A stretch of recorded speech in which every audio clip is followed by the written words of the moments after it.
Assalamu alaikum, dear viewers. Hope you are well by the grace of Almighty Allah. I am also well.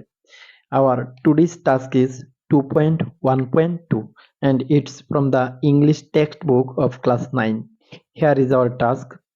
Ask and answer the following questions in pairs. অর্থাৎ জোড়ায় নিচের প্রশ্নগুলো আলোচনা করো, then share your responses with the class. তারপর উত্তরগুলো শ্রেণীতে share করো। আমাদের প্রশ্নগুলো হচ্ছে এ, ডু ইউ লাভ নেচার? তুমি কি প্রকৃতি ভালোবাসো বা পছন্দ করো? উত্তর হচ্ছে ইয়েস, আই লাভ নেচার। আমি উত্তরগুলো তোমাদের সুবিধার্থে লিখে দিয়েছি, শুধু মুখে না বলে লিখে দিয়েছি যাতে তোমাদের সহজ হয়। Next question B, have you read any poem on nature? প্রকৃতির উপর লেখা কোনো কবিতাকে তুমি পড়েছো? আমরা উত্তরে বলতে পারি yes, I have read many a poem on nature. প্রকৃতির উপর লেখা অনেক কবিতায় আমি পড়েছি।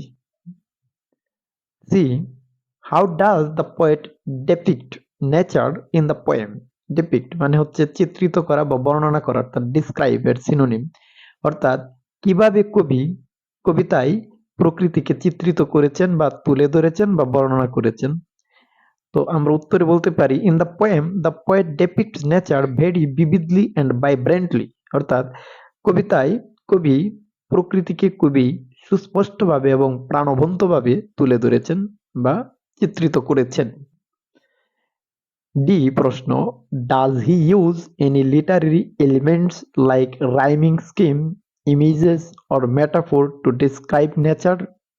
অর্থাৎ প্রকৃতিকে বর্ণনা করার জন্য তিনি কি কোনো সাহিত্যিক উপাদান যেমন রাইমিং স্কিম মানে ছন্দের মিল, ইমেজেস চিত্র বা কোনো মেটাফোর রূপক বা উপমা এগুলো ব্যবহার করেছেন? উত্তর হচ্ছে yes, he uses many Literary elements like rhyming scheme, images or metaphor to describe nature. Our last question, do you think the use of literary elements make the poem interesting? তুমি কি মনে করো সাহিত্যিক উপাদানের ব্যবহার কবিতাকে বেশি ইন্টারেস্টিং মানে মজার করে? কবিতাকে বেশি ইন্টারেস্টিং করে বলে কি তুমি মনে করো এই সমস্ত সাহিত্যিক উপাদান? উত্তরে আমরা বলতে পারি yes, I think the use of Literary elements make the poem interesting. হ্যাঁ, আমি মনে করি সাহিত্যিক উপাদানের ব্যবহার কবিতাকে বেশি আকর্ষণীয় করে বা মজার করে। Here is our questions and here is the answer of these 5 questions. এই 5টি প্রশ্নের উত্তর এখানে দেওয়া হলো যাতে তোমরা শ্রেণীতে সহজে এগুলা লিখতে পারো। Thank you for today.